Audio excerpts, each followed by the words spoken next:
কিরে, পড়াশোনা ঠিকঠাক চলছে তো? হ্যাঁ স্যার, ভালোই চলছে পড়াশোনা।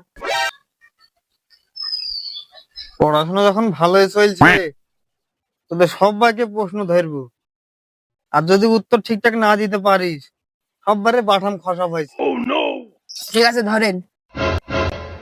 তাহলে তুই আগে বল, একটা মানুষ দিনে 3 বার গাধ হয়, মানুষের বয়স কত হবে?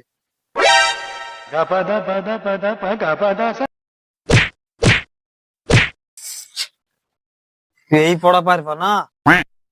তুই বল। বলেন স্যার। এক কান্দি কলার দাম যদি 300 টাকা হয়, তাহলে 3 বিঘি জমির দাম কত হবে বল? স্যার, এ আবার কি প্রশ্ন ধরছেন আপনি? সুদাতে না পারলে আলবাল প্রশ্ন নাকি?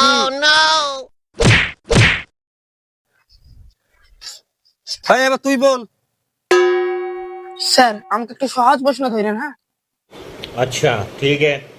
সহজ প্রশ্ন না, ঠিক আছে।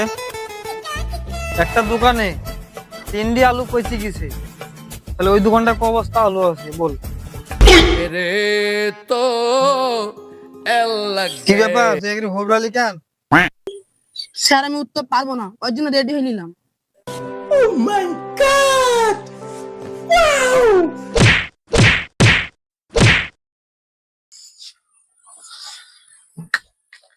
হানি, এবার তুই বল। শালার মাস্টার তো সবাইকে ফাটাছে, আমার যে কি হবে? হ্যাঁ, প্রশ্ন করেন স্যার।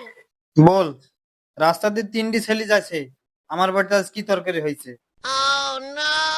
আমি জানি তো স্যার, আপনাদের বাড়িতে আজকে রান্না হয়নি। তুই কি করে জানলি? সকালবেলা আপনাদের বাড়ির সামনে দিয়ে পড়তে এসেছিলাম, আর আপনি আর আপনার বউ ঝামেলা করছিলেন। এই, পড়াশোনা বাদ দি আর বাড়িতে কি হচ্ছে ওই দেখে বেড়াচ্ছিস? তোর কিছু বলেছি?